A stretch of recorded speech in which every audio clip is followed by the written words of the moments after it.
y compartir pantalla.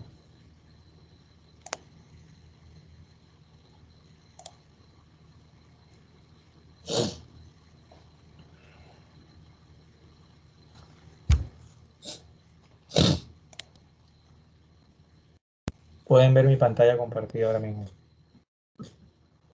Sí, profe. Bien. Entonces ya como ya hemos venido revisando lo que respecta a los diferentes tubos recolectores para la toma de muestras sanguíneas, ya podemos seguir avanzando entonces en el proceso de la toma de muestras.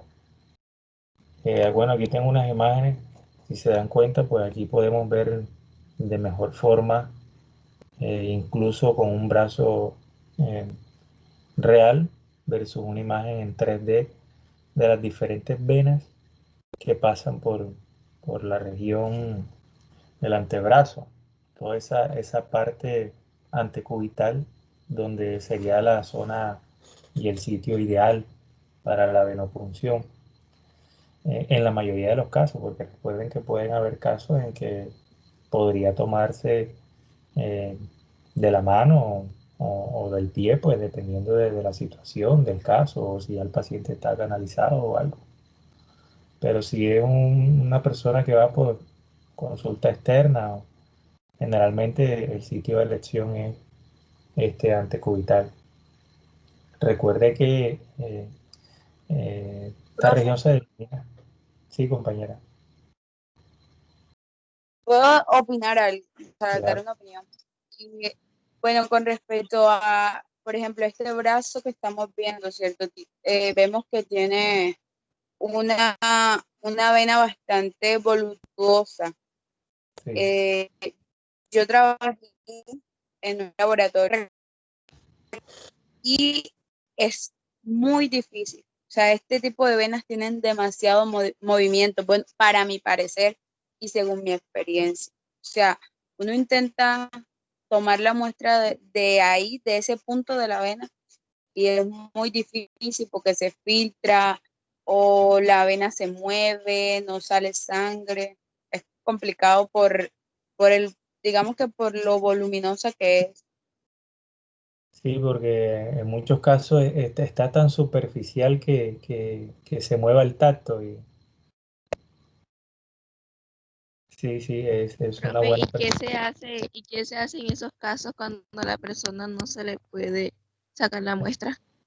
No, pero mira cómo se ve la vena cefálica, la que viene del lado de la vena cefálica.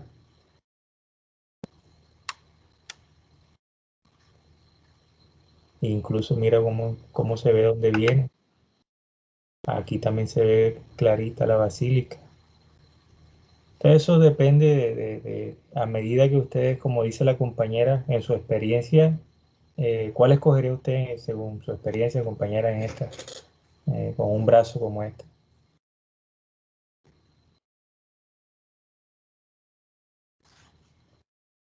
Pues, profe, yo diría que la cefálica, pero no exactamente donde, o sea, donde hay como un punto que es como una Y, sino un poquito más arriba. O sea, Por aquí. exactamente por ahí, que ya es un poco más fácil de manejar, pues, para mí. Sí, sí, claro, compañera, es válido su aporte y tiene cierta Profe, validez. Y lo he escuchado también varias veces, de hecho. Cuenta, compañera. profe, yo a mi punto de vista también agarraría esa vena porque es la que está como más clara, menos voluptuosa. Sí, sí, y también que esta voluptuosa a veces la presión también es mayor y el flujo sanguíneo, como dice la compañera, a veces incluso es tanto que no logra captarse rápidamente al hacer la venopunción. Con tal al revés de lo que nosotros pensaríamos a veces. Pero yo digo Profe, debe probar. Cuente, compañero.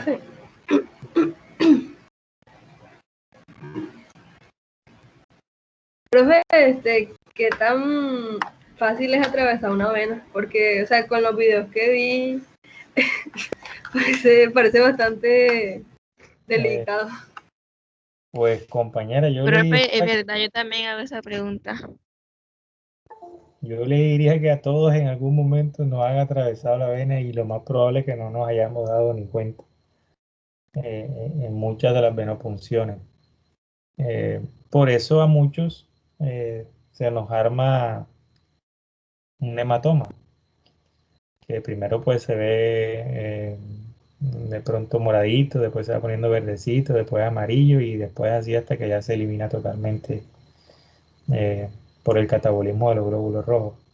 No, lógicamente no es lo que debería pasar, pero a veces hay estos incidentes o pequeños accidentes en la toma de muestra, que lógicamente la persona que toma a cabo la muestra no lleva esa intención, pero a veces pues ocurre.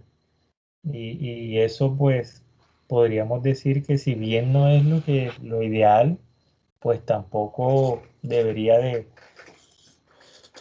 tener de pronto unas grandes repercusiones. Por eso, como les estaba diciendo la vez pasada, muchos laboratorios ya han comenzado a implementar lo del consentimiento informado, incluso para una simple toma de muestras, si sea una glicemia que se fuera a hacer, consentimiento informado, para evitar de pronto reclamos por algunas situaciones que podrían ser riesgos que están asociados a este procedimiento.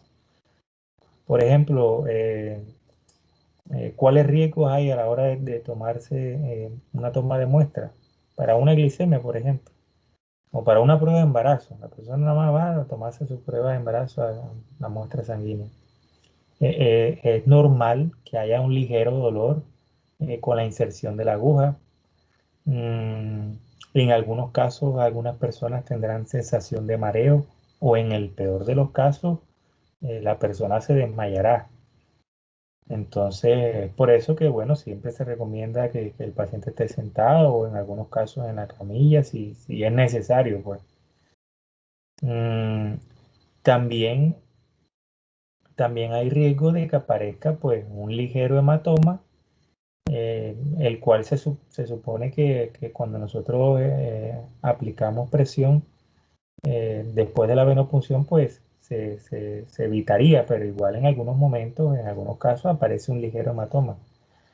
Eh, en otros, pues supongamos una vena así con ese calibre, seguramente atravesándola, le haría un hematoma pues mucho más voluptuoso y por eso también muchas personas evitan usar esas venas porque son muy superficiales y el ángulo de la inserción de la aguja debe ser también muy mínimo, porque si levanta mucho la aguja, pues la termina atravesando, cosa que no ocurre de pronto como con la otra que habíamos demarcado, como está un poquito más, eh, eh, no está tan superficial, podríamos tener un ángulo que es el ideal que se recomienda, un ángulo entre 15 y 30 grados, 10 y 30 grados, dependiendo de la vena y del paciente.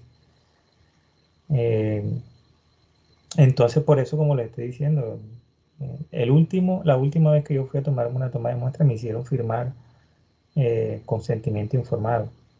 Y yo solo me iba a hacer un examen de rutina.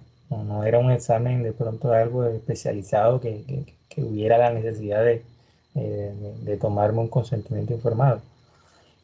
También que podría aparecer y también por eso, como les digo, vienen implementando cada vez más laboratorios lo de consentimiento informado, porque es un riesgo asociado que en algunos casos eh, la vena se pueda hinchar un poco, o sea, causar lo que se conoce como flebitis, que es una inflamación de la vena y en el peor de los casos incluso podría aparecer una infección asociada a las paredes de la vena que fue puncionada. Pero ya en estos casos sí hay una parte en que tiene que ver por la práctica, por un mal procedimiento de asepsia a la hora de antes de tomar la muestra. Pero esos son riesgos a los que uno podría estar expuesto. De hecho, yo creo que a mí me ha pasado todas. Recuerdo una vez claramente, este año, ni siquiera es que fue hace años, que me fui también a hacer un control y me tomaron la muestra y prácticamente se me hinchó como 2 dedos de alto. La parte, toda esta región de aquí, prácticamente como si me hubiera hecho un chichón, dice uno en términos coloquiales, o sea, de una inflamación localizada en el sitio de venopunción. Lógicamente yo, pues lo primero que hice eh, fue, bueno, como estaba en la casa, estábamos iniciando en la pandemia en ese momento y fue una toma de muestra en la casa. Yo inmediatamente pues ya me puse hielo y al cabo de unas horas ya había bajado bastante la inflamación, producto de seguramente haberme atravesado la vena. Y después tuve un hematoma así, por ahí unos 10 12 días. Estuve recordando la venopunción, pero no, ninguna otra complicación adicional. Eh, Profe, una pregunta. Cuenten, compañero. Es cierto lo que dicen las personas Yo sé que, de ay, disculpa, ahora estaba hablando. bueno, habla tú primero.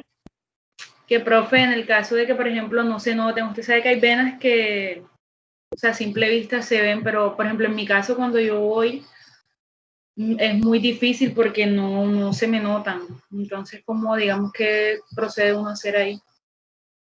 Eso que acabas de mencionar era lo último que decía los riesgos que estaban asociados al procedimiento. Decía que había un riesgo eh, de que se pudiera llevar a cabo más de una punción.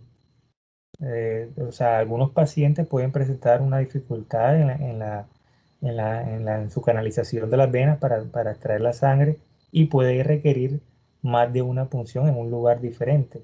Entonces, el consentimiento informado lo que hace es que el paciente declare que entiende la necesidad de la venopunción y que acepta esos riesgos a los que se le está dando a conocer, pues, de que es un procedimiento de carácter invasivo y que el objetivo, pues, sí, es obtener una muestra de sangre, pero que también hay unos riesgos inmersos al procedimiento. Entonces, pues, Profe, sí, digamos, o sea, en este caso bueno, cuando yo trabajaba, lo que uno hacía era que cuando entraba la persona a la que se le iba a tomar la muestra, entraba al laboratorio, al momento de uno inspeccionarle el brazo, si uno veía que es una persona que no tiene, por lo general, esto se presenta en las personas que tienen, digamos que los brazos un poquito gordos, si uno ve que la persona tiene el brazo con esa característica que uno intenta palpar así por encimita y no se siente nada o no se alcanza a ver nada, uno le dice a la persona, mira, aparentemente tienes la vena, digamos, así como uno dice así, digamos que tienes la vena difícil de coger, entonces probablemente voy a apoyar más de una vez o te voy a hacer una punción más de una vez porque si de pronto al momento de entrar no localizó la vena o te mueves. También esto pasa con personas que le tienen fobia a las agujas, entonces se mueven demasiado, están haciendo fuerza, apretando las manos y hace bastante difícil estar recolectando la muestra. Sí, sí, totalmente. Hay personas, sobre todo como tú dices, los pacientes con sobrepeso u obesos, inmediatamente uno ve el brazo, ya uno sabe que tiene que pensarlo bien, cómo va a ser el procedimiento, palpar bien, probar un brazo, palpar en el otro y ver si siente uno la vena, porque lo más probable es que no se vea nada. Y luego sí, pues tomar la decisión de escoger el sitio de venopunción o probar incluso en otros lugares de ser necesario. Es por eso que ya hay estos otros mecanismos como lo que veíamos la clase pasada, como el vein Beaver, que permite ver por dónde van pasando en el interior del brazo estas venas para llegar a esas venas de difícil acceso.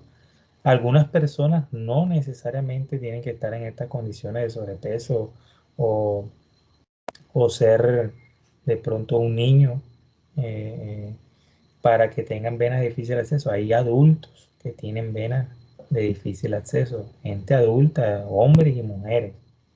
Y ellos saben porque de hecho en muchos casos ellos desde que se sientan ya están diciendo, ay, a mí siempre me puyen más de una vez porque tengo las venas difíciles.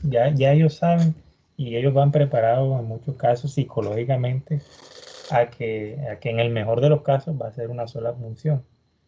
Eh, ya ahí entra en juego pues también ajá, la práctica, la pericia de la persona. Hay gente que tiene una habilidad innata prácticamente para la toma de muestras. Y ya uno va a identificar también dentro de su grupo quién es esa persona y de pronto en algunos casos en los sitios de toma de muestras, uno le pide el favor de pronto, si hay otra persona que uno sabe que es más experta en esos casos, compañero, cambiemos aquí o ayúdeme aquí con este paciente y seguramente pues que, que, que así se hará. Profe, ¿puedo hablar algo? Claro, compañero, siempre.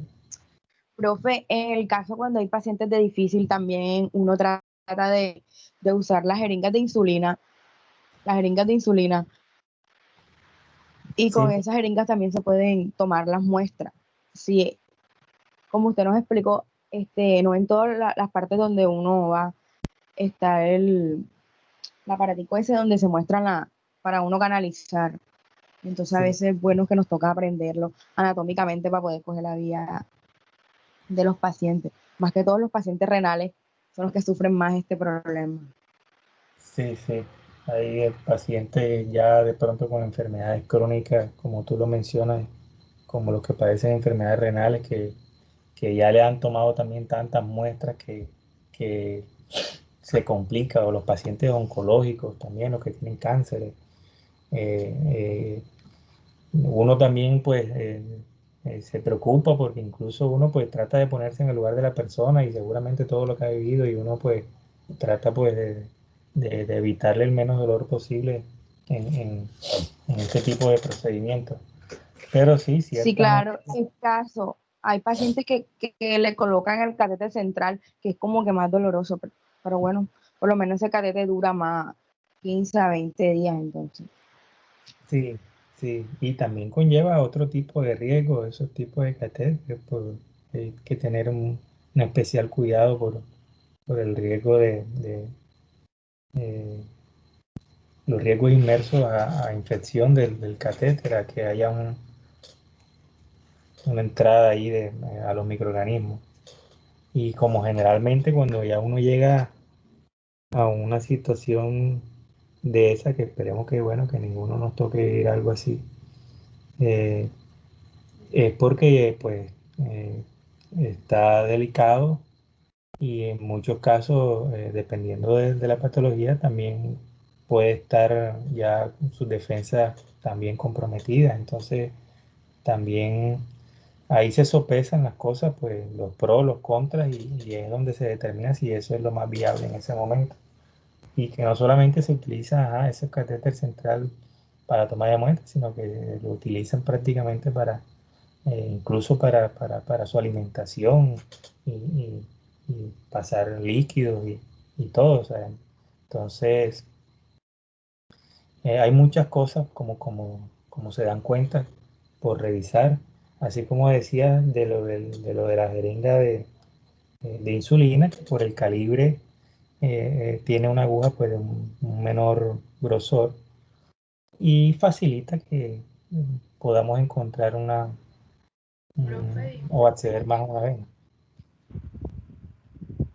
Me iba a decir algo, que tengo una pregunta. claro. Para una toma de muestra, ¿no es mejor el Vacutainer que una jeringa? Eh, Generalmente, en la mayoría de laboratorios clínicos usan Vacutainer. Es más eficiente el proceso, más seguro y brinda mayor calidad. Eso es lo que indican los estudios. Sin embargo, sin embargo, así como lo mencionó la compañera, en algunos casos puede que ocurra alguna situación que en el momento no haya el Vacutainer o no haya el holder o el camisón o la camisa, como le dicen, y en ese momento toque con jeringa o como le digo, se acabaron las agujas de pronto para la toma de muestras de Vacutainer y en ese mes el hospital o la clínica dijo, bueno, tocó con jeringa este mes. Entonces, cuando uno aprende con jeringa, pasar a Vacutainer no trae ningún inconveniente en el manejo, en el uso, porque al contrario, es más fácil todavía. Pero cuando la persona, supongamos que alguien solamente aprende con el Vacutainer y después pasa a la jeringa, sí le traería dificultad para adaptarse al nuevo procedimiento. Es por eso que recomiendo que se aprenda eh, a tomar la muestra con jeringa, porque igual también la van a utilizar a la hora de que les toque pasar medicamentos y demás. Entonces es mejor irse habituando a cómo se utiliza. Y efectivamente, pues si en el laboratorio tenemos todas estas herramientas, pues utilizarlas. Mm, no sé si alguien quiera decir algo más desde su experiencia. Bueno, profe, yo le hacía esa pregunta porque a mí cada vez que me van a hacer una toma de muestra, mi mamá lleva el Vacutainer. No sé, es que a mí no me gusta que se demore mucho. Eso ahí sí provoca que la persona se le baje la presión o le dé mareo. Sí, como te digo, algunas personas, eh, yo conozco algunas que tienen fobia a las agujas y por más que uno quisiera pues tenerla lo más calmada posible, siempre le trae cierta incomodidad y nerviosismo solamente de saber que sí, que le van a tomar la muestra, la ansiedad y el nerviosismo pues que le causa al paciente. Y si en este caso pues de pronto eh, yo por lo menos teniendo, si sé que voy a ir a un lugar y yo tengo la facilidad pues de pronto de brindarle esa opción a la persona, y la persona pues mirar los elementos que sí, que estén en óptimas condiciones, que no esté la aguja vencida ni nada de eso, pues yo creería que accederían. Mm,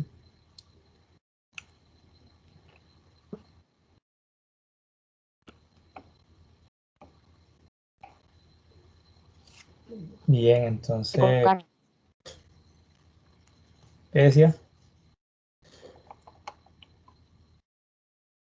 Entonces, pero obviamente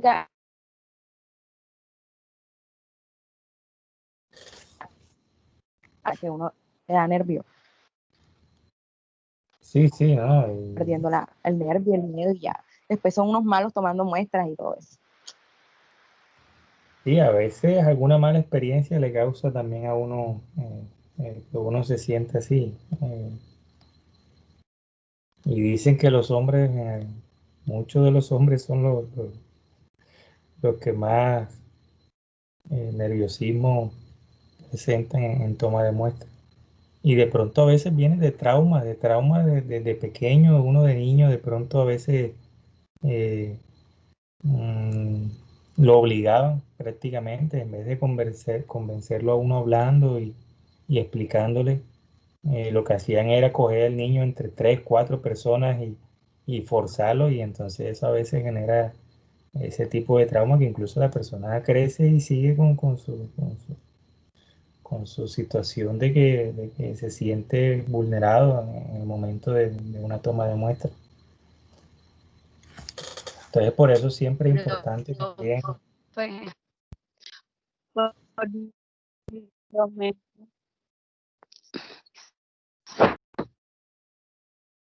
No te escuché bien, por, sí, sí. por lo menos, profe, yo no soy padre para un niño. O sea, hasta ahora, hasta la experiencia que he tenido trabajando, cuando estudiaba auxiliar, pues cuando estudié en la otra universidad. O sea, no me siento capaz, y no porque dude de pronto de mis conocimientos, porque siento que me va bien, que soy buena, pero con un niño, Te da dolor. o sea, me vuelvo un ocho. Cedo la posibilidad, no soy capaz, no sé si fue porque cuando yo tengo un hijo, cuando mi hijo nació, él estuvo en la UCI y es muy doloroso ver uno de esos niños así, pues que todos los días los canalizan, o de pronto no todos los días, sino un día de por medio, se les inflama Sí, la zona en la que están canalizados, se colocan todos verdecitos, lloran porque les duele, ellos mismos se quitan el catéter. Es complicado, yo creo que eso ha creado como un sí, pequeño eso. trauma en mí, que, o sea, no soy capaz, no soy capaz de sangrar a un niño. Sí, eso a mí también me pasaba algo similar con los niños. Y generalmente después de cierta edad, eh, si me tocaba tomar la muestra, yo pedía ayuda a alguien que yo sabía que estaba presto incluso a eso, a tomar la muestra a los niños. Como les digo, siempre hay una persona en nuestro lugar de trabajo que le gusta ayudar a que el niño pues sienta el menos dolor posible y generalmente pues en ese caso, en esa vez que a mí me tocaba así, en algunos casos con muestra de niños, yo estaba por allá en el Huila, por allá por Acevedo, y había una enfermera, que esa señora era una señora, ya estaba como a punto ya prácticamente de salir pensionada. Y esa señora era experta, o sea, esa señora prácticamente le colocaba el torniquete y de una. Y incluso yo a veces le decía, ¿y o sea, cómo hace? Pareciera que tuviera un rayo X en los ojos, que ya tenía toda la fisionomía ya detallada de dónde pasaban las venas de los niños, de tantas muestras que había tomado, que siempre con una sola punción y la extraía de la muestra. Y entonces, pues, allá en el hospital muestra que ya era de niño, muestra que llamaban a esa persona. Para evitarle al niño, lógicamente, pues, tenerlo que funcionar dos veces, tres veces, en el peor de los casos. Entonces, bueno, ese por lo menos allá sí hacía así. En algún caso, en algún momento que estuve aquí en Barranquilla, trabajaba con un colega y ese colega también era tan bueno tomando muestras que él es bacteriólogo y las enfermeras lo buscaban a él para tomarle la muestra a los niños de lo bien que se le daba tomarle muestra a los niños. Y niños pequeños, de años, de meses. Eh, entonces, yo creo que nos podemos apoyar. Profe, y yo vi muchas veces que el bacteriólogo efectivamente es un crack en eso. Y cuando es un niño así, muy chiquito y que se mueve mucho y además de eso está gordito, lo punzan en el talón, le Sí, toman la muestra del talón. Sí, sí, que era lo que la vez pasada también le mostraba, que incluso ya ahora hay unos mecanismos que vienen con unas lanceticas que ya permite incluso hacer la función directamente. En el talón lo que se hace es como crear déjame para ver, como un triángulo eh, hacia el talón, y las partes que queden por fuera del triángulo serían los sitios para escoger.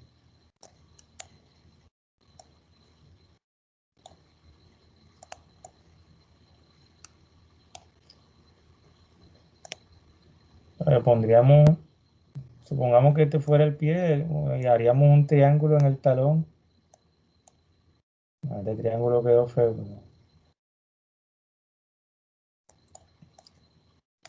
Pero bueno, quedaría un triángulo y las zonas que quedaran por fuera del triángulo serían las escogidas. O de otra forma.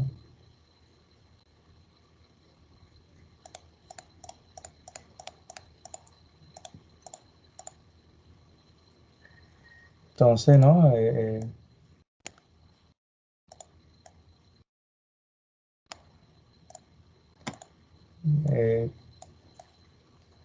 sería como algo así.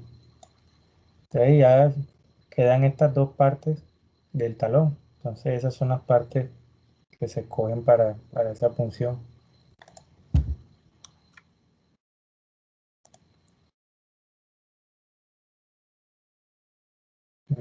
Esta imagen yo había dejado por lo del ángulo, que si se dan cuenta, pues en algunos casos, dependiendo de la vena, habrá necesidad de inclinar más el ángulo que en otros. Yo sugiero pues que se le agarre el brazo también a la persona, porque evitar de pronto algún movimiento que pudiera ocasionar también lo que mencionábamos ahorita, que se rompa la vena. Las personas hacen cualquier medio movimiento y puede hacer que, que uno sin querer pues atraviese la vena por un movimiento involuntario de pronto por la entrada de la aguja. Por eso es que hay que avisarle a la persona que cuando va a entrar la aguja. Mm, Profe, a mí cuando me están tomando una muestra de sangre, a mí me da risa. Me sí, causa se va a mucha dar risa. se va a dar cuenta que en este mundo pues todos somos totalmente diferentes y encontraremos de todo. Yo tenía una amiga que decía que a ella le gustaba que le tomaran muestras. O sea, y de pronto eso para otra persona era algo no, pero ¿cómo así? Yo decía, sí, a mí me gusta, y era la que todas las clases ponía el brazo para la toma de muestras, sobre todo, Profe, sí. y es normal que a mí no me duelen cuando me van a sacar sangre en el brazo. Es normal. Pero, no, compañero, usted tiene un control de su mente y del dolor excelente, eso no sería normal. De pronto lo normal es que la gente pues sienta dolor, porque no es algo que no está acostumbrado, no es algo que se realice diariamente. eh, pero en mi caso, pues yo siento el dolor, pero trato de no, por lo menos de no demostrarlo, o trato de mantener la calma, pero sí hay personas que no lo pueden evitar, y hay otras que exactamente no sienten ningún dolor. Que de pequeño también me acuerdo, tuve una amiga que dejaba que los mosquitos la picaran, que eso le gustaba. Entonces, como les digo, en este mundo uno se encuentra con todo tipo de situaciones. Y en el mejor de los casos, pues usted, pues compañera, no le duele, eso es una fortuna. La mayoría sentimos dolor.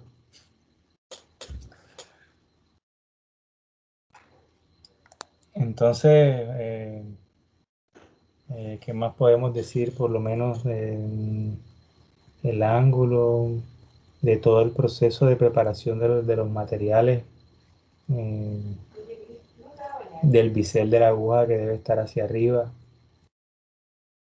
En el ángulo, pues evitar que sea mayor a 30 grados, porque si no va a pasar lo que mencionaba la compañera ahorita, va a traspasar la vena.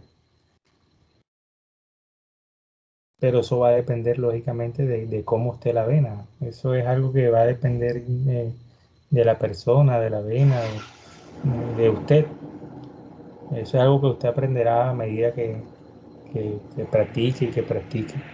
Y ya en unos cursos más adelante, en cuarto, en tercero, cuando ya comiencen a haber unos cursos del área disciplinar, ya allí trabajarán en el laboratorio de simulación de la universidad con un brazo que le permite llevar a cabo el proceso las veces necesarias para que usted domine la técnica. Así que no se preocupe.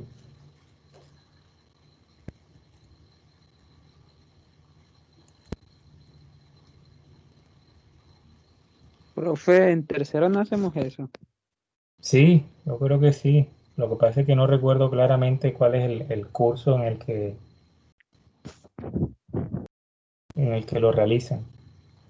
Pero sí, ya en tercero ya comienzan a ver morfofisiología 1, 2, después en tercero, en cuarto, y ya comienzan también a hacer práctica en la comunidad y ya comienzan también a realizar todas esas pruebas en el laboratorio de simulación.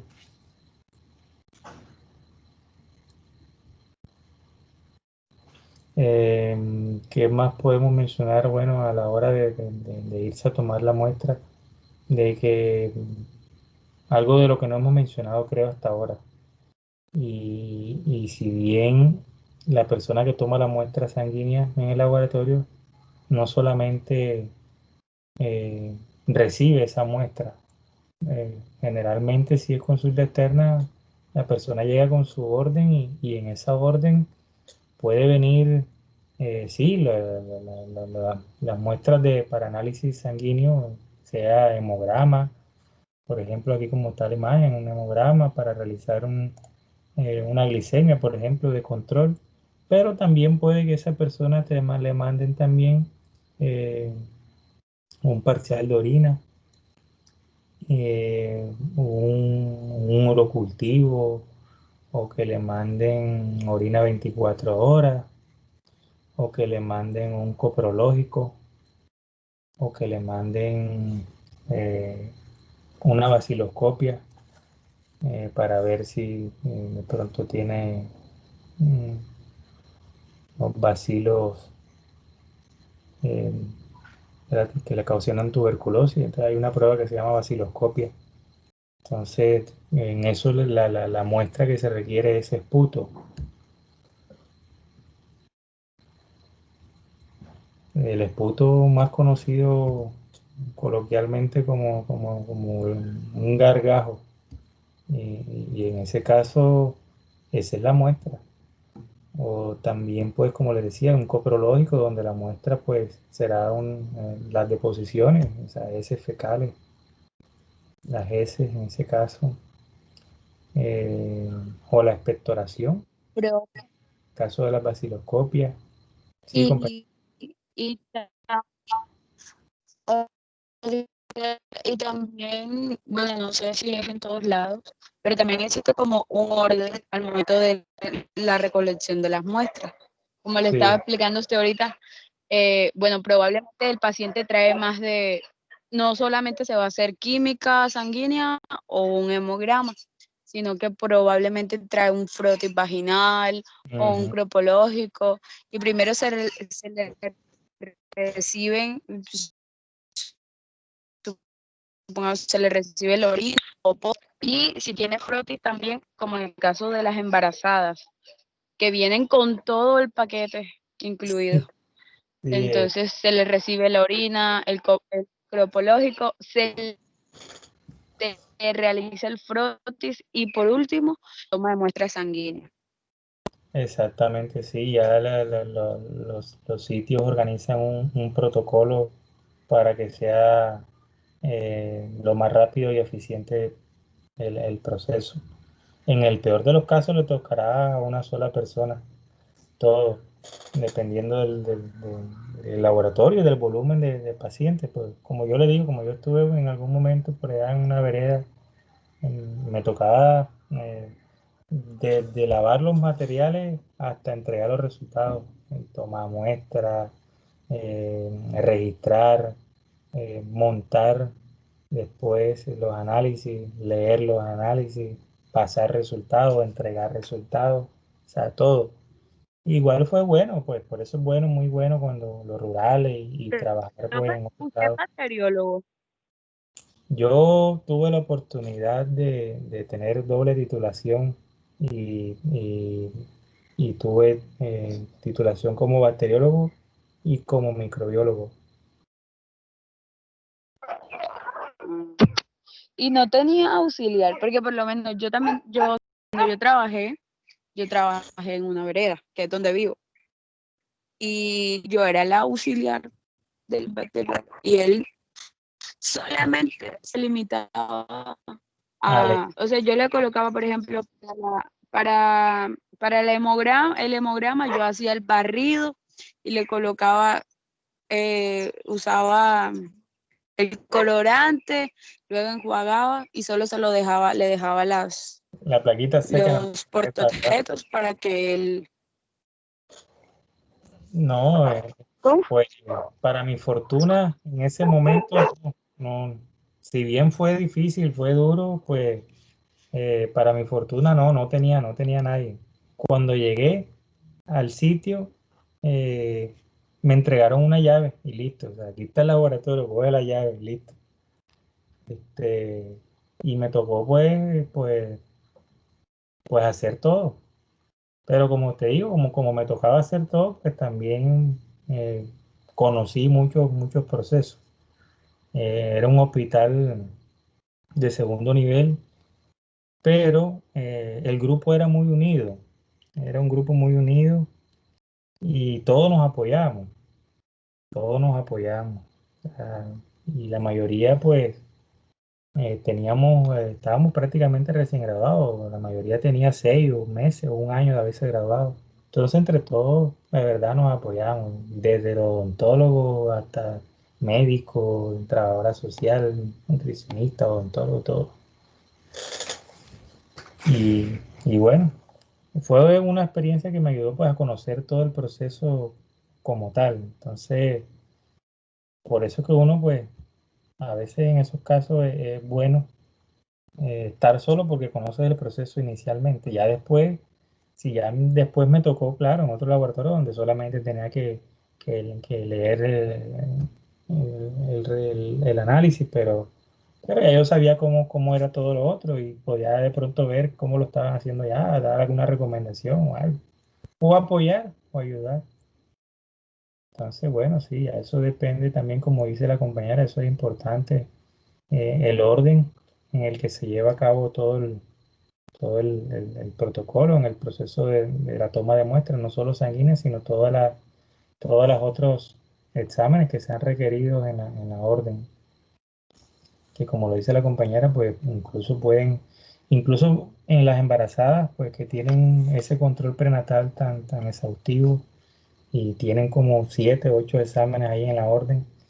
eh, Incluso hay uno que le mandan el test de O'Sullivan, donde incluso hay que darle una bebida, esperar una hora, 2 horas y tomarle después varias muestras después de cierto tiempo para ver la curva de tolerancia a la glucosa y ver pues el riesgo de pronto de diabetes gestacional y todo eso. Entonces, eso es control prenatal, pero esa prueba, imagínense, toca tener el paciente ahí, que llegue en ayuna, prepararle la bebida con la carga de glucosa y tomarle muestra a la hora y después a las 2 horas otra vez. Y entonces, pasaban prácticamente gran parte de la mañana ahí en el laboratorio de las embarazadas, porque también, como dice la compañera, también venían frotivaginal, eh, hemograma, prueba de VIH, prueba de sífilis, mejor dicho, había que tomarle como 5 o 6 tubos de toma de muestra.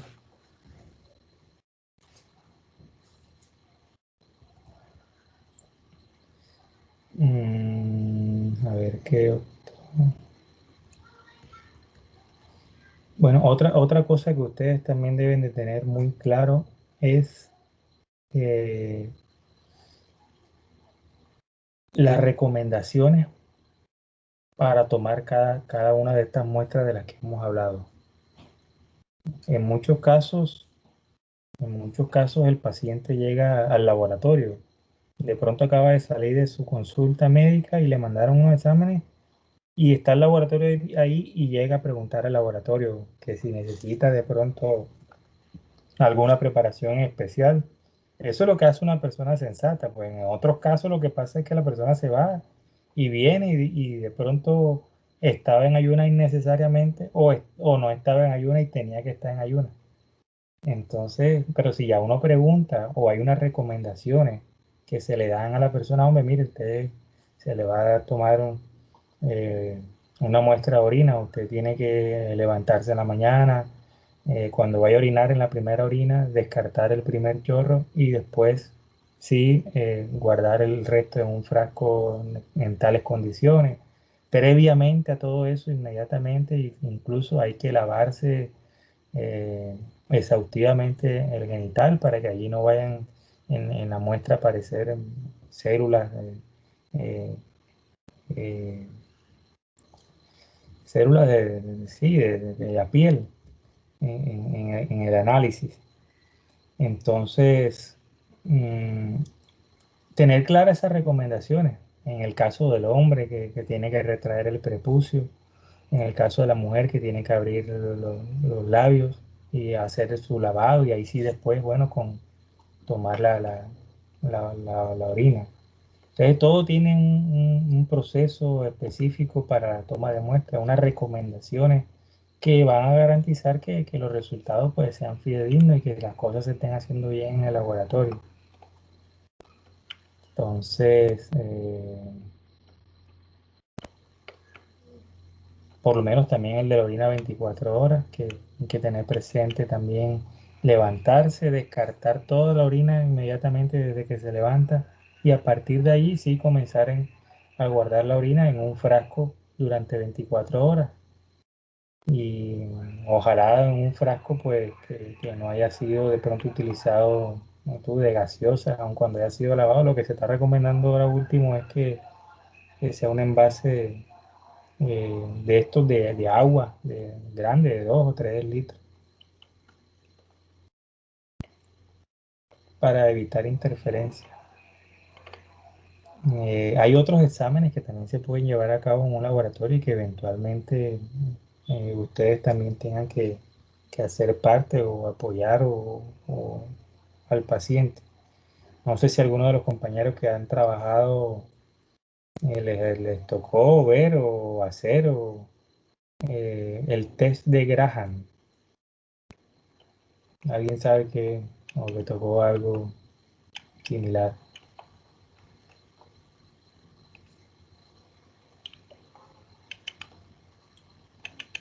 A mí no, o sea, no sé qué es, porque donde yo trabajé era como le dije, un pueblito, se hacía lo básico, química sanguínea, fotis, hemograma y listo. Sí, bueno, el test de Graham, seguramente han escuchado de los famosos parásitos Oxyurus, el Oxyurus, también conocido como Enterobius vermicularis, o también conocido de forma más vulgar, diría, cuando las personas tienen que pasan con prurito en el ano. Prurito, recuerden que es rasquiña. Entonces pasan con rasquiña en el ano y es porque tienen unos parásitos. Estos parásitos que se llaman Enterobius vermicularis y que depositan huevos ahí en toda la región alrededor del ano, en la región perianal. Entonces a esas personas hay que tomarle una muestra, se llama el test de Graham,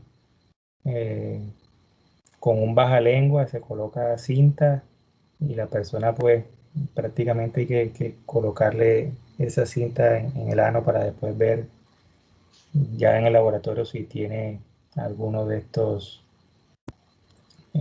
pequeños parásitos adultos o huevos allí en los pliegues perianales. Entonces es algo pues bien, no es común, lógicamente, no hay que estar todo el mundo, o sea, una prueba que llegue todos los días al laboratorio, pero también en algún momento pues podría aparecer los famosos Otsuru. Y es un parásito que puede ser visible a simple vista en etapa adulta. No se preocupe que igual usted los va a ver el semestre que viene cuando creo que ve microbiología con el profe Tulio Díaz. Y él tiene su colección de parásitos para el estudio.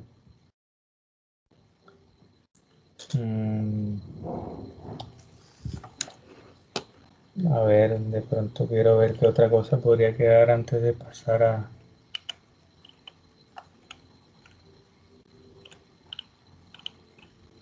Estoy preparando un video con un colega, pero no lo pude terminar de editar para hoy, así que espero la próxima clase mostrarles un video editado de su laboratorio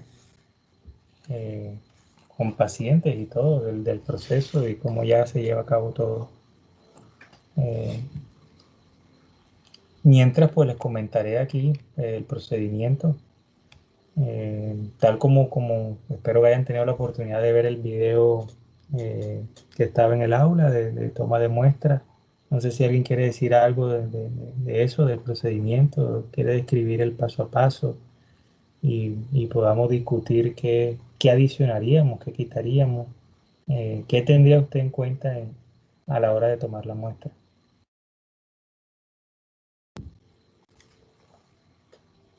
O dónde podrían estar los errores más frecuentes en el laboratorio, que también es algo pues a considerar. De hecho, por aquí tenía un PDF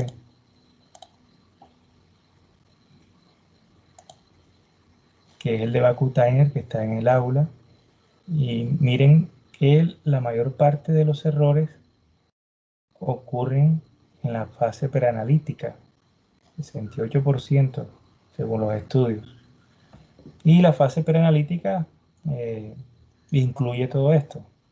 La prescripción, desde la prescripción desde la orden del médico, desde cuando llega al laboratorio y toque uno identificar al paciente, la selección y el orden de esos tubos recolectores de toma de muestras, el procedimiento como tal del acceso a la vena, el etiquetado de los tubos, el transporte de esa muestra, recepción, procesamiento ya en el laboratorio, clasificación y centrifugación, que incluso que era lo que les iba a mostrar ahora acá, que ya cuando ya se toma la muestra, pues ya se manda al laboratorio y en el laboratorio lo que se hace es centrifugar esa muestra con un equipo. Puede que sea un equipo como este, pequeño, depende del laboratorio, o puede que sea una centrífuga muy grande, dependiendo del volumen de manejo de toma de muestra del laboratorio. Igual la centrífuga va a tener la misma función. No sé si alguno recuerda haber leído en estas guías de que se da unas recomendaciones, miren, condiciones de centrifugación. Y me da unas condiciones de centrifugación, o sea, a cuántas revoluciones por minuto debo yo de colocar esa centrífuga. Aquí me está diciendo que a 2000 a 2500 G. Entonces, este equipo debe ser calibrado en función al examen a unas revoluciones específicas. Unas revoluciones por minuto, o sea, cuántos giros tiene que dar por minuto para que se lleve a cabo el proceso de separación eficientemente. Que después lo que voy a obtener va a ser plasma sanguíneo o suero sanguíneo, dependiendo del tubo que yo haya centrifugado. Ya sabemos que si centrifugo el tubo tapa lila, aquí lo que voy a obtener es plasma sanguíneo. En cambio, si centrifugo este, voy a obtener es suero sanguíneo. ¿Por qué? Aquí todavía tengo presentes los factores de la coagulación, porque aquí la sangre tiene anticoagulante, no se coagula. Están presentes todos los componentes en la parte líquida de la sangre, que es el plasma. En cambio, cuando los factores de la coagulación se consumen, que es lo que ocurre en este tubo tapa roja o el tubo tapa amarilla, que lo que hace es que la sangre se coagule, son más bien aditivos que favorecen el proceso de coagulación.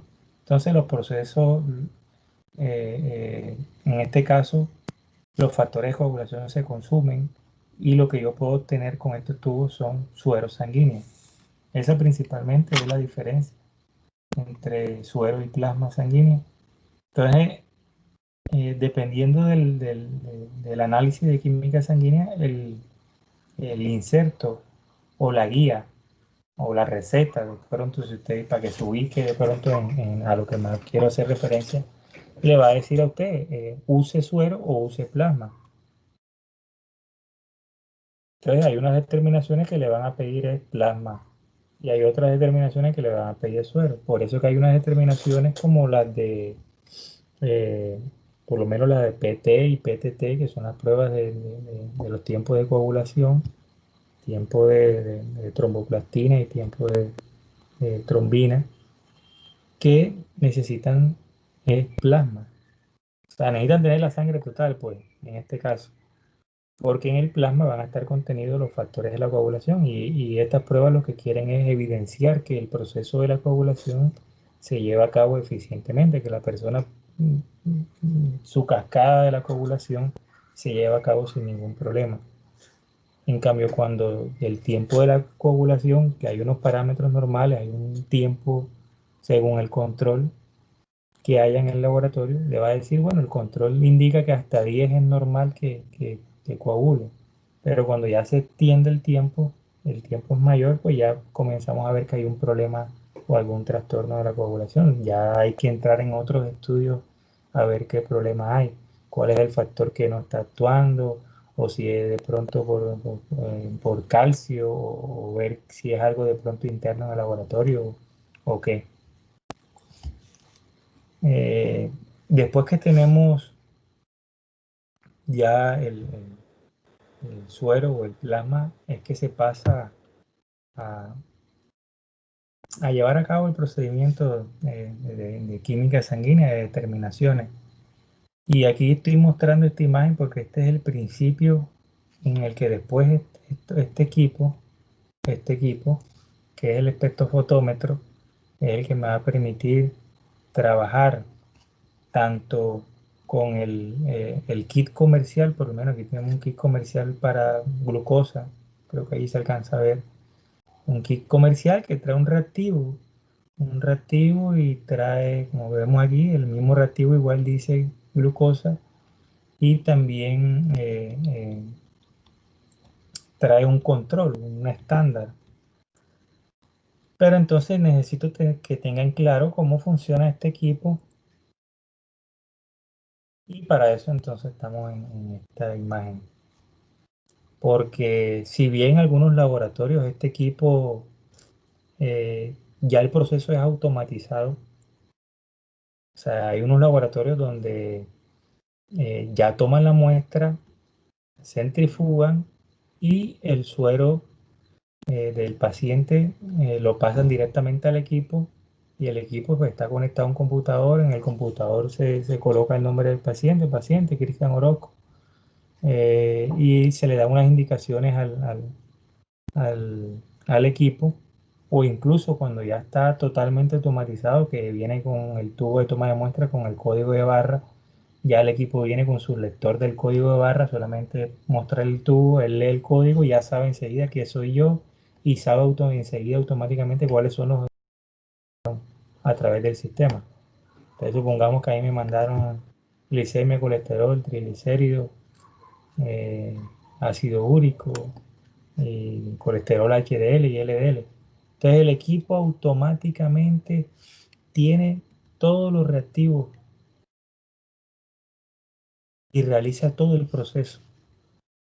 Y la persona prácticamente solo está auditando, verificando que el equipo esté desarrollando todo el proceso, verificando que lo esté, que no se acabe el reactivo. Si se acaba el reactivo, entonces llenarlo.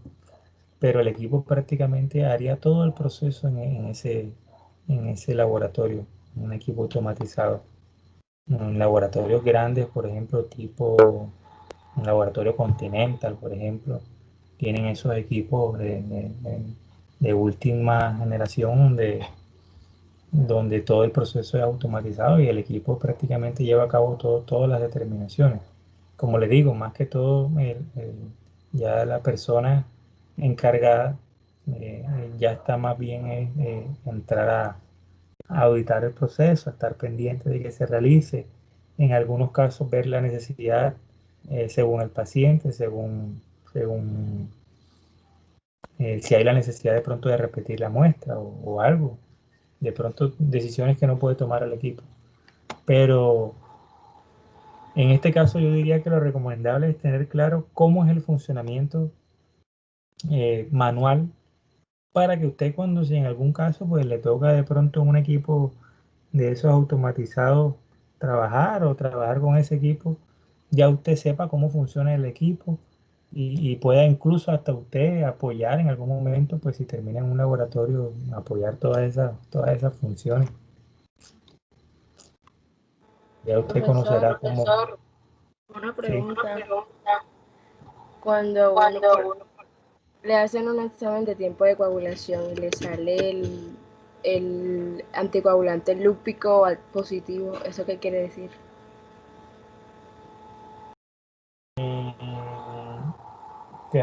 Habría que ver todo el examen de lo que me estás diciendo, o sea, todos los resultados. ¿Tú dices de PT o de PTT o de alguna otra prueba? De esa, de PT, tiempo de protonía. Le salió positivo, salió positivo. Anticoagulante lúpico. Lupi, algo así. No, pero es que cuando hay anticuerpos lúpicos o determinaciones de otro, este es otro tipo de examen y ya puede haber, estar en estudio de otra patología. En ese caso, de algo que se conoce como lupus eritematoso sistémico. Entonces, habría que ver de esa persona, pues, todos los exámenes para poder correlacionar y poder entender el caso y ver entonces qué es lo que está por fuera del rango. Entonces depende, porque en cuanto a PT y PTT, pues hay unos valores normales y es en tiempo, o sea, en un tiempo prolongado. O sea, no es cualitativo, no es que esté presente positivo o negativo, sino que es por el tiempo de prolongación que tenga en la coagulación y depende del control. Exacto, porque sale como un retraso en el tiempo de la coagulación de 6 segundos, algo así. Entonces seguramente ya le mandarán otros estudios a ver por qué se está prolongando esos tiempos de coagulación. Hay que ver si le preguntaron a la hora de toma de muestra o ver qué medicamento se le está suministrando. Porque, por ejemplo, por decirte algo, si esta persona estaba tomando de pronto algún medicamento que está haciendo interferencia, ahí podría tener la explicación de por qué estaba más prolongado el tiempo de coagulación. Por lo menos que la persona se haya tomado, pone tú, una aspirina, eso podría alterar el tiempo de la coagulación, o que esté tomando heparina, o que se esté inyectando, o algunos otros anticoagulantes que toman las personas que tienen algunos otros Y trastornos. si tiene trombocitopenia, también. Trombocitopenia, de las plaquetas disminuidas. Bueno, y ahí habría que entrar a revisar toda la serie roja, o sea, toda la parte de por qué no está produciendo el rango normal de las plaquetas, que va desde 150.000 a 450.000. Si está por debajo de 150.000, también puede a algunos medicamentos o ya puede haber otras patologías de base que lo esté ocasionando, desde un dengue hasta cualquier otra trastorno de sanguíneo, como este que te mencionaba, que también ocasiona esas situaciones.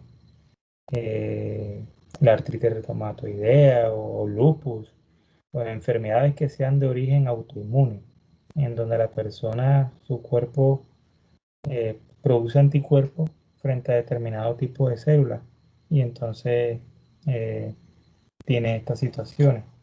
O sea, si uno produce anticuerpos contra las plaquetas, esos anticuerpos van a atacar y van a disminuir esas plaquetas, aun cuando nuestro cuerpo esté fabricando plaquetas normalmente, pero esos anticuerpos están atacando constantemente a las plaquetas. Entonces, en el caso de las personas con artritis, artrosis, en algunos casos producen anticuerpos que están en las articulaciones y por eso se inflaman. Entonces, hay muchas cosas por revisar para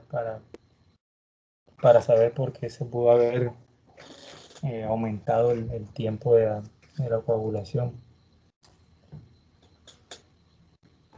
Ok, profesor, muchas gracias.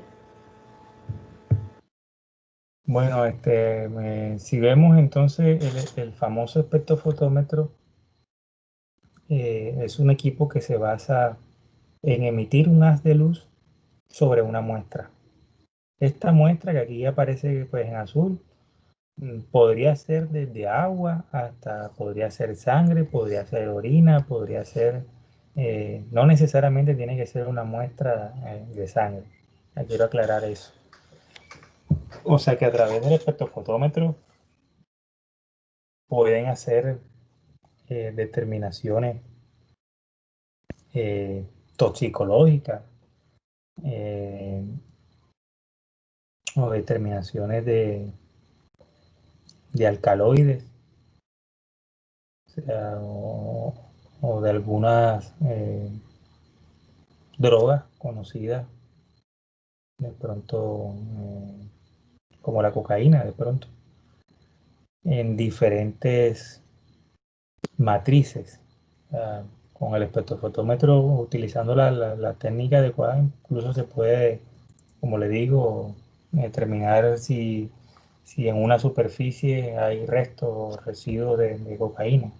Lo utilizan mucho, el fundamento del equipo lo utilizan mucho en medicina legal para todas estas determinaciones, cuando hay incautaciones, cuando de pronto en los aeropuertos, aquellos que de pronto han visto el programa ese Alerta Aeropuerto, que encuentran droga escondida. Y ahora mismo hay unos test rápidamente que sí, con un escobillón, si hay una coloración, ya se sabe que puede tener clorhidrato de cocaína o cannabinoides para el caso de lo que es la marihuana, pero también este equipo pues ayuda a determinaciones de diferentes metabolitos, no solamente en nuestro cuerpo, sino utilizando la técnica adecuada de cualquier cosa. O en nuestro cuerpo podríamos también determinar no solamente glicemia, colesterol, ácido úrico, sino todo, o sea, plomo, arsénico, o cannabinoides y metabolitos que vienen como residuo del metabolismo como tal de estos alcaloides. Y eso en algunos laboratorios lo hacen para garantizar de que de pronto sus trabajadores no sean consumidores activos de alguna droga específica o incluso de alcohol.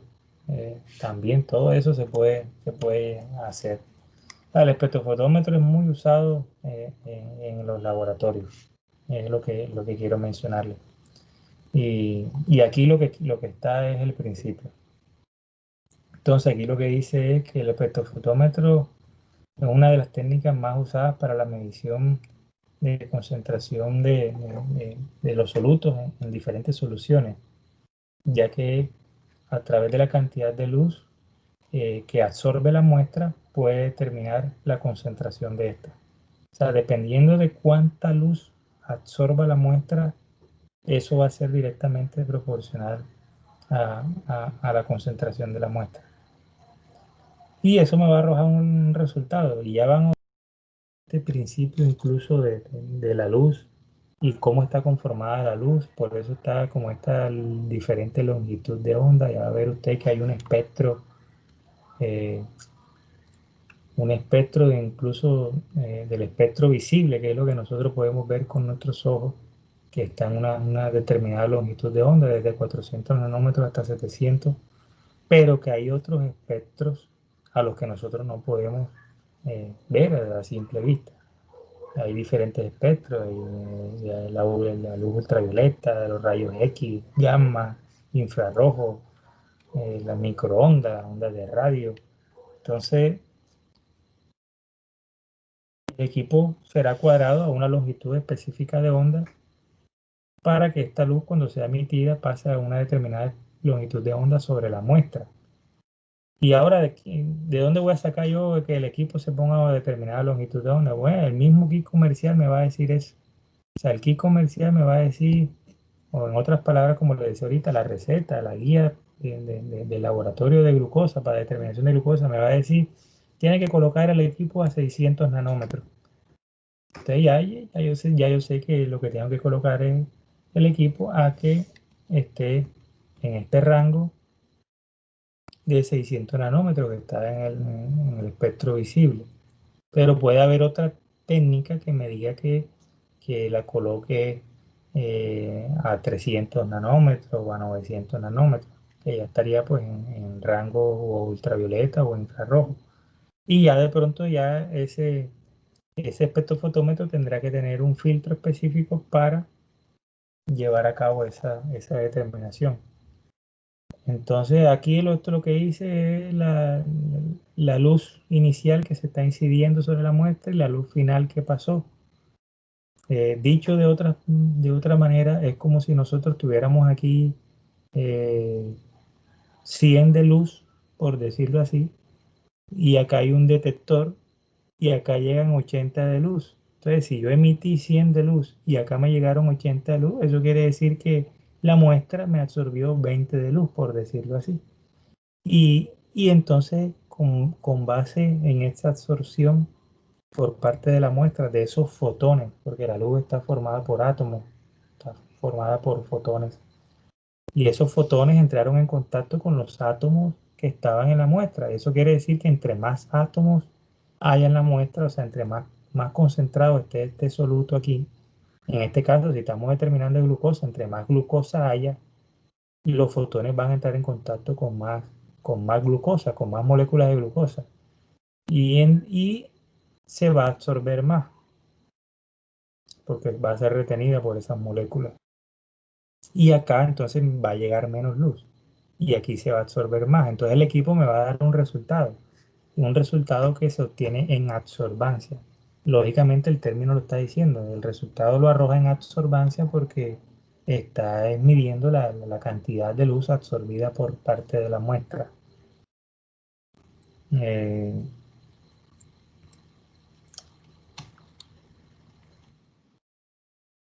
Entonces ya aquí también ya necesitaríamos entrar ya también a conocer unas pipetas que necesitaríamos para tomar las muestras desde los sueros sanguíneos y el reactivo que voy a utilizar. Entonces hay unas micropipetas con unos volúmenes específicos, si se dan cuenta, también están marcadas como un código de colores específico, donde el azul es la que tiene permite medir un volumen de 100 hasta 1000 microlitros, siendo un microlitro un cc.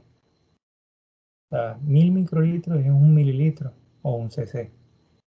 Entonces se podrá imaginar que, miren, la amarilla mide de 10 a 100 y la otra, la azulita, puede medir de 0.5 a 10 microlitros. O sea, yo podría decirle que 10 microlitros, 20 microlitros, una lágrima yo creería que tiene como 50 microlitros. O sea, es un volumen, no, tiene más, como 100 microlitros. Es una cantidad muy pequeña. O sea, 10 microlitros vendría siendo como por aquí. Y este sería más o menos el tamaño normal del, del tip o de la punta, de la micropunta de la micropipeta. Y un cc sería toda llena, todo esto, todo lleno. Este es un tamaño normal, o sea, así se vería en la vida real, de ese mismo tamaño.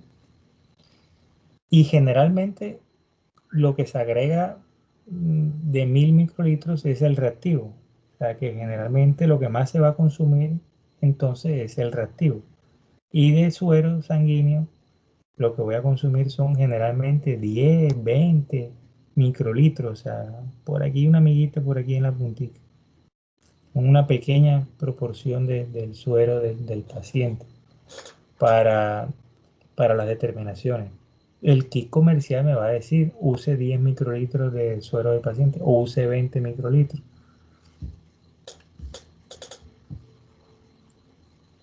Por lo menos lo que es glucosa, colesterol y triglicéridos, 10 microlitros. Si ya de pronto es otra prueba, pronto por ejemplo ácido úrico, ya habría que usar ya 20 microlitros. Pero eso me lo va a decir el kit, como le estoy diciendo. El mismo kit también me va a decir a la longitud de onda que yo tengo que cuadrar el equipo y todo. Por eso el equipo tiene aquí un teclado que me permite yo colocarle y calibrar el equipo a una longitud de onda específica. Y en este caso me está diciendo que este espectrofotómetro también tiene un filtro para luz ultravioleta, que recuerden que miren que es este otro rango que viene por acá debajo. Hay algunos análisis de pronto no clínicos, sino de pronto ya de otros tipos de investigaciones moleculares o otros análisis en el laboratorio que necesiten ese rango de análisis. Creo que por ahora vamos a dejar hasta aquí para ver la próxima clase, el video ya y darle cierre al proceso de la toma de muestra viendo en vivo cómo se lleva a cabo y así entrar de lleno a cómo sería todo este proceso en el laboratorio. Igual vamos a volver a revisar todo el paso a paso, cuánto debo de tomar de reactivo, estas celdas que son las que voy a colocar en el equipo y cómo se lleva a cabo la medición. Yo igual tengo unas fotografías de otros semestres. Yo igual tengo descrito todo el proceso, así que también lo tendré. También tengo unas imágenes que en algún momento sabía que me iban a servir de algunas clases que di en la presencialidad y de cómo vamos a utilizar en la práctica, cómo se haría.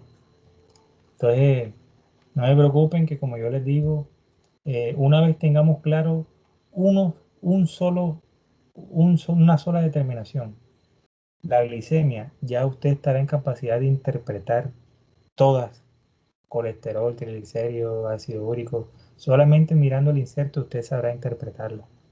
Lo importante es aprender a interpretarla. Entonces, por eso vamos así.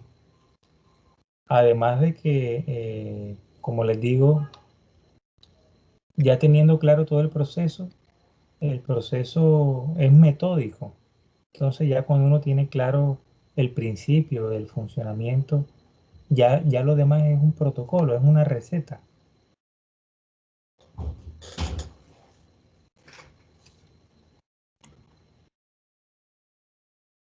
Van a variar algunas cosas, pero eso lo va a decir el mismo kit, que ya usted va a saber interpretar. Entonces,